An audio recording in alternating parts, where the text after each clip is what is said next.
Okay, welcome back. This is part two,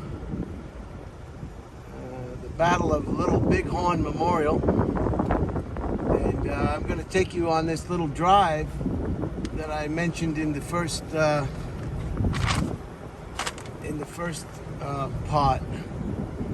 I hope you can hear me. And I'm just going to go very slow, so maybe we won't have so much wind noise. And as you can see, it's just a beautiful day with the clouds. It's kind of a high ceiling, nice winds, and I was going to take this way anyway after my walk, so that's why I figured you'd get a kick out of it as well.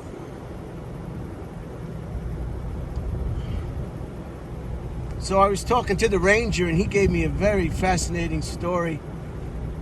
This battle of Little Bighorn could have been avoided, perhaps, if Custer waited for his reinforcements.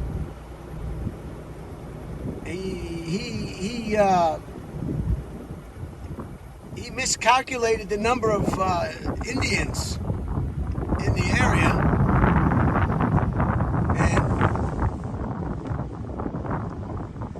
That's what happened. He was outnumbered, maybe 2,000 Indians. They don't know the exact number. And Custard only had several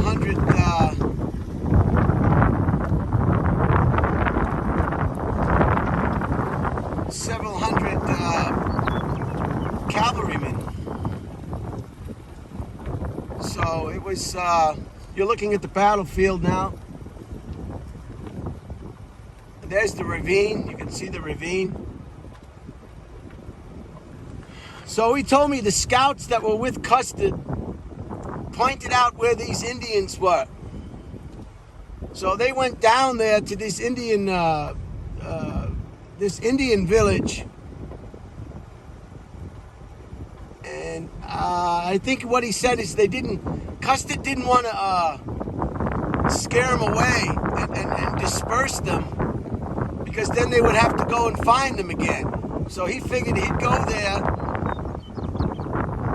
So he was going to go there and disperse the horses.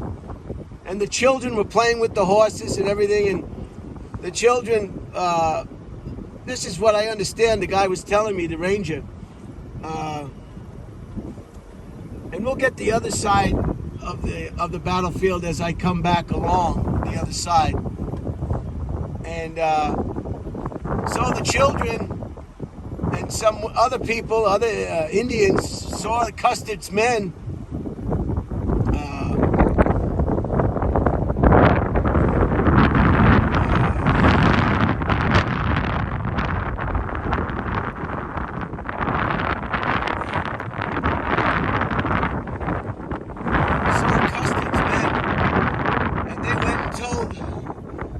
told the chief, told the Indians what was happening, and then all hell broke loose, and the Indians, of course, attacked, and Custer was undermanned, and that's what happened. So, had Custer waited for his reinforcements,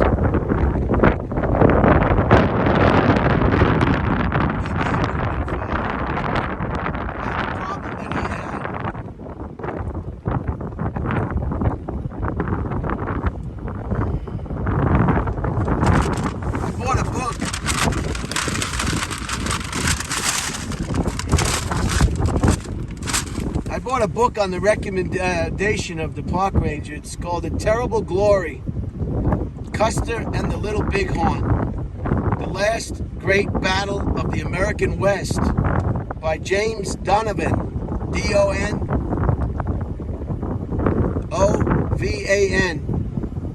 Again, and this book is not going to try to tell you what to think. It's simply going to tell you what happened. It's simply going to tell you what happened. And again, it's called A Terrible Glory, Custer and the Little Bighorn. The Last Great Battle of the American West by James Donovan. Donovan. And I got that in the gift shop. So I can't wait to get involved in that.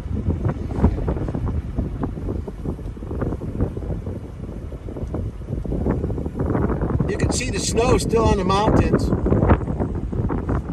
on May 7th.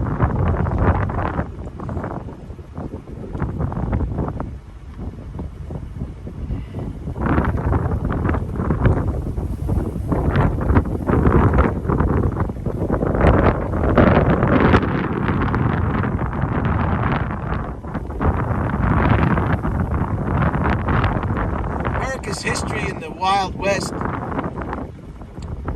is very colorful.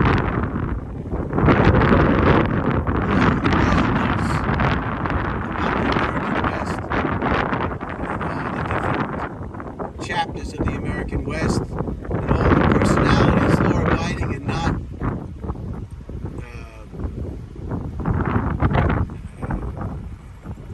What was his name? You can see some more marked graves up on the hill. Up on the hill there, as we come around, you'll see some more.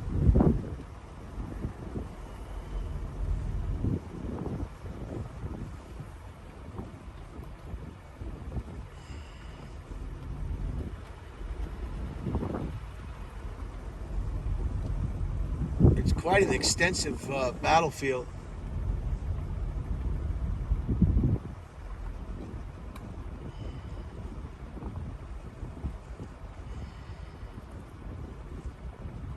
See the snow?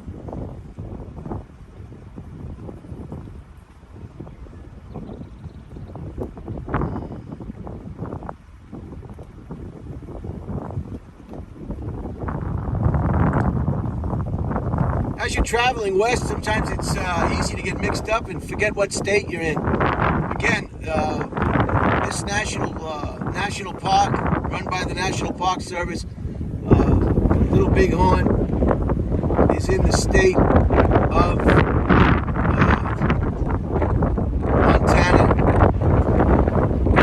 not Wyoming, Montana.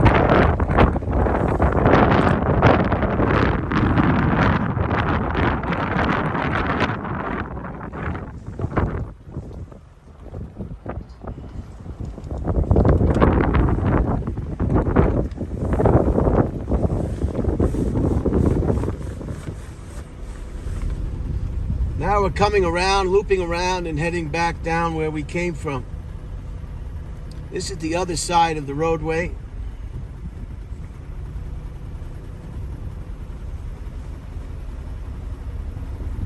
And this is what you call the prairies.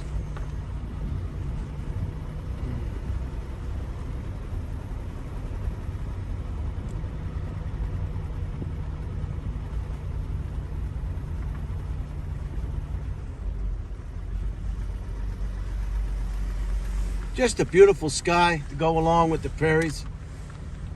The shadowing of the clouds. Calhoun Hill.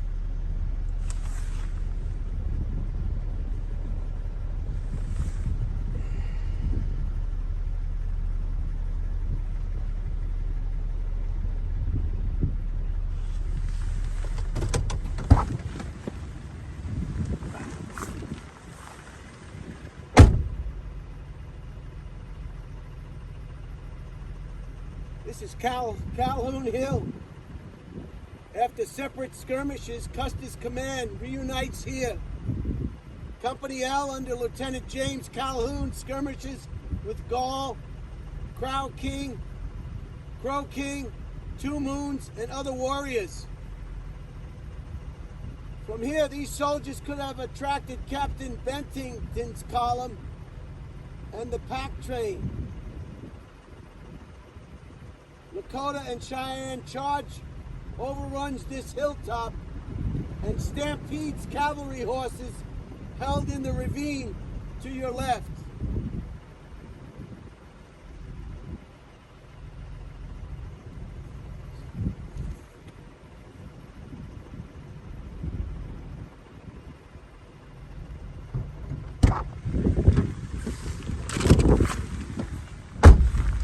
I hope you were able to hear me. What this is an example of, this Calhoun Hill. It's always easier to defeat an enemy when you're the. It's always easy to defeat an invading army, in this case the U.S. cavalry, when they don't know the lay of the land. The Indians knew the lay of the land, and that's quite prevalent today. The Russians are taking heavy losses, we're told, because the Ukrainian military and civilian defense forces know their own land, and the Russians simply do not. And that is quite an advantage. 2 more marked graves.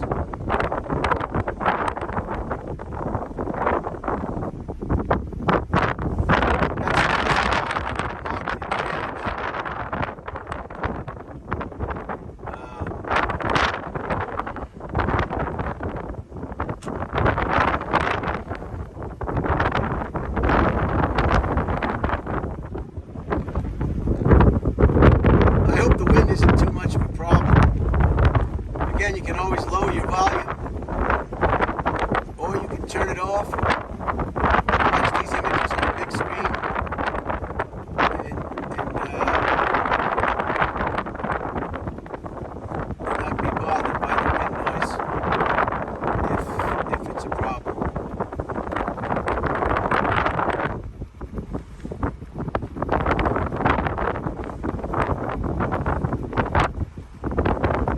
Closes here at 4:30 p.m.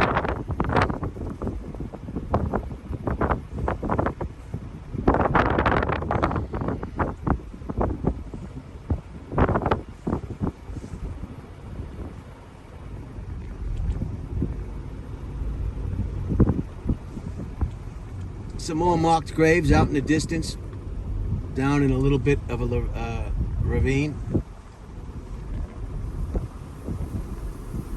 And most of the young men that were killed or lost their lives were just that, very young men. To be in the cavalry over 100 years ago, you had to be in top physical shape to ride your horse. It wasn't for the weak. You had to be in good physical shape. You had to be young. You had to be tough. So I imagine a lot of the people, all the soldiers, and for the Indians as well, had to be terribly young when they lost their lives. Back in the day now, back in the 1800s, if you reached the age of 40, that was a long life. That was quite, there were no cures for any ailments or diseases. Wounds grew to be infected very easily. The medical care was as such it was. That was what was amazing to me about Ben Franklin. Look up Ben Franklin. For that time in history, Ben Franklin lived a long, long life. But he was very privileged too. He was very wealthy, so I guess he had access to the best health care, if you could call it health care back then, and the best food. But Ben Franklin, I think, if I'm not mistaken, was 84 when he perished. Ben Franklin, I'm not sure, but I know he was, he lived quite a long life for that age, for that time in history. Some more unmarked graves, marked graves. Let's see what this one says.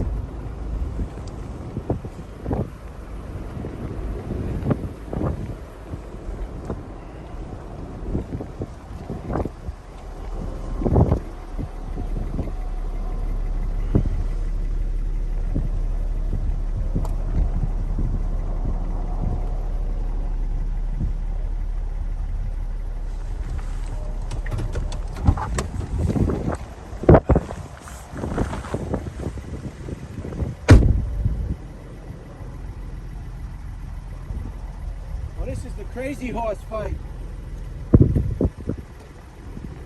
The Indian charge shatters the Calhoun defense and crashes through the soldiers' position at night.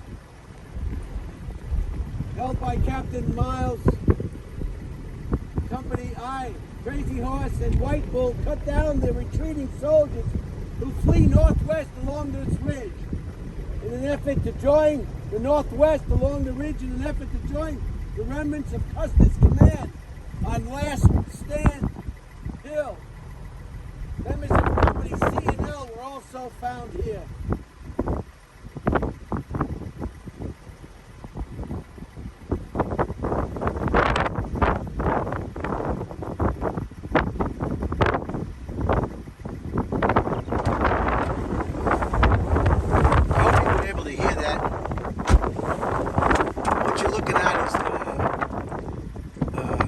This was Calhoun, Lieutenant Calhoun of Calhoun Hill. This was the soldiers. Their position was overrun by the Indians. In an effort to join Custer's last stand on the hill over there with the monument. They were cut down on this hill. And it was hand-to-hand combat. It looked like depicting in the picture. It wasn't pretty. Tomahawks. Arrows, Colt 45s, or whatever they were. It's just a mess.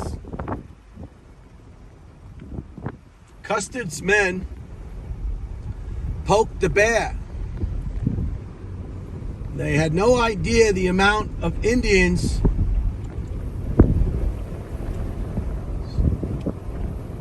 that were here. They had no idea. They did not wait for reinforcements a day later. They poked the bear.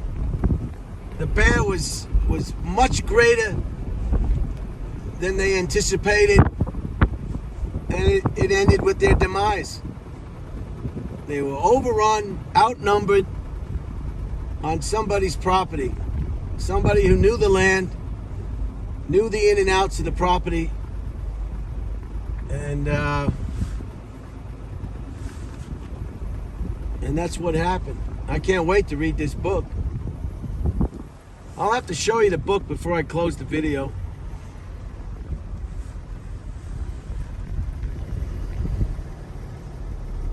Deep ravine, another ravine. Custer's command deploys in the current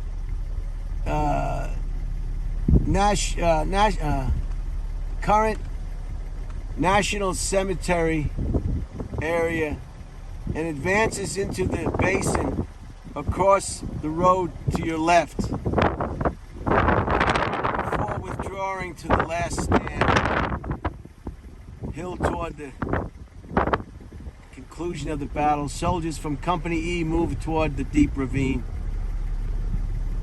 Overwhelmed by warriors including White Bull and He Dog, these soldiers sought refuge in deep ravines, but were killed there. Lame white men, Southern Cheyenne war leader, fell near here as well. So these ravines played a big part. A real big part.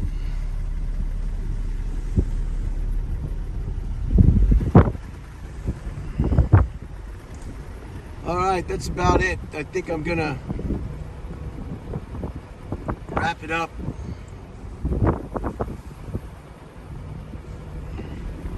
Also, the ranger told me there are no soldiers buried in the cemetery. You know, that big cemetery on the entrance. From this battle.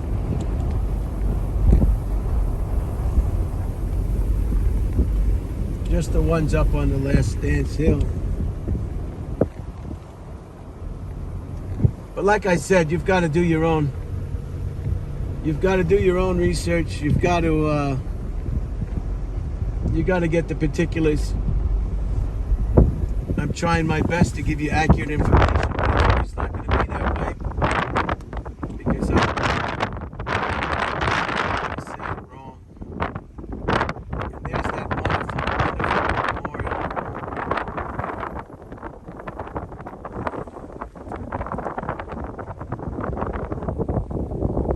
Is that going to work?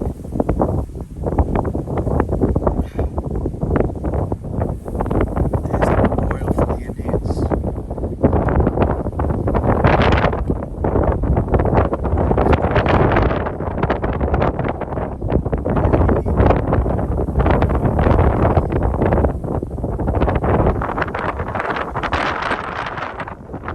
So much history. Such a short time ago.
I wanted to show you the book.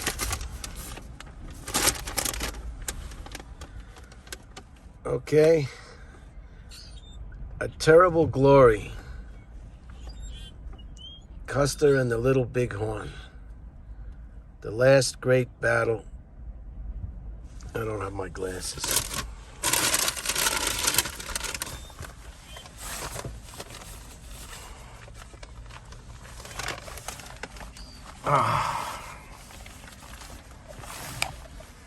I can't show you if I can't show you. A Terrible Glory, Custer and the Little Bighorn, The Last Great Battle of the American West by James Donovan. So that's the one I'm going to read. And I'm going to finish this up now. I just want to show you this National Cemetery. Now again, nobody interned here is from the Battle of Little Bighorn. This is just military National Cemetery for war veterans of all the wars that I mentioned earlier, World War I and II, the War of 1812, the Spanish-American War, the Mexican Wars, the Korean War, Vietnam, World War II, World War I. And it doesn't have really anything to do with the Battle of Little Bighorn. And I'll go over to the placard and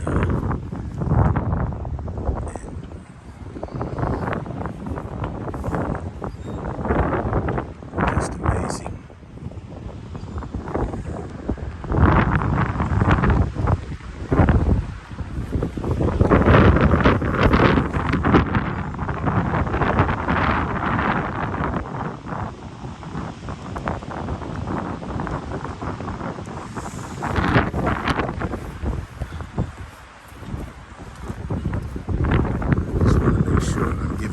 Information about this cemetery.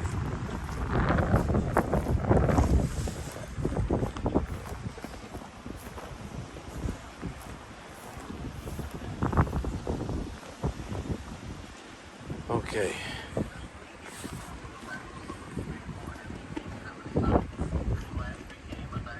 Custody.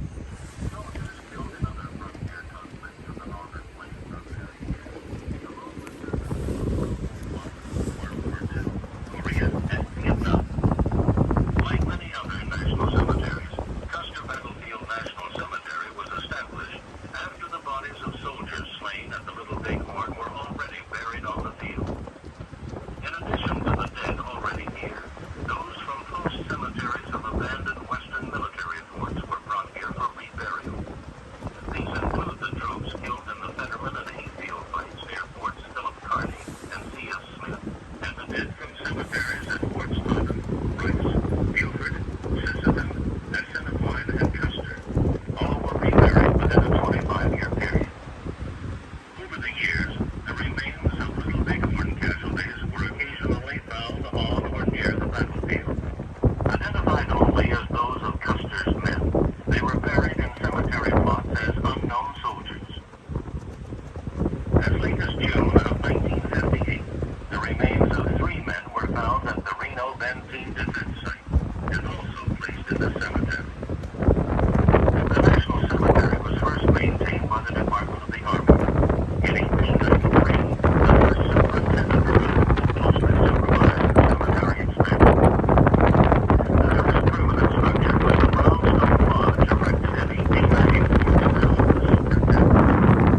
In 1940, Custer Battlefield National Cemetery was transferred from the jurisdiction of the War Department to that of the National Park Service, Department of the Interior. Since the Battle of the Little Bighorn, American Indians have joined with other Americans in defending our country and have been buried side by side in this national cemetery. Today, you will find over 4,400 veterans and their dependents interred at Custer Battlefield National Cemetery. Thank you so much. You're very Is that the app from the Yes. the? Yes. Oh, I could have done that. Well, I can't do it while I'm You filming. can't do it while you're filming, but yeah, you would. So throughout the course of the entire battlefield, you dial it up and then you punch in the number, and it tells you exactly what you're viewing out onto the battlefield. And a little Wonderful. bit more Thank you history. so much. I You're very appreciate it. welcome. You're welcome. I'm doing a video, so I Oh, wish that's I could helpful. speak so eloquently like that gentleman. Well, you have it now Yeah. recorded. Thank you so much. Where are you from? California. Oh, me too. Redondo Beach. Where you from? San Diego. Oh, wow. Excuse me. Thank you so much. You're very welcome. So there you have it. There you have it. I think you heard you heard it all in a nutshell. The woman has a phone and she uses it on the app on the sign, and then he tells you exactly what's going on.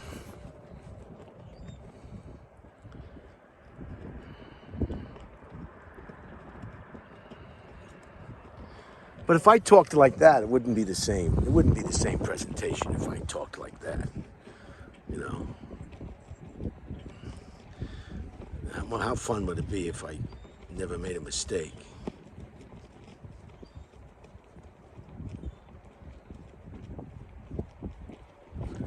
So this is a national cemetery. How do you like that?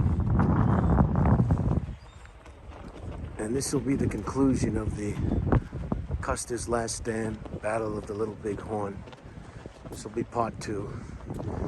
And I think I've covered everything I could cover for all you women and gentlemen that, for whatever reason, we may be able to get here personally by yourself. Oh God, watch your head, watch your head. There it is. So just under 5,000.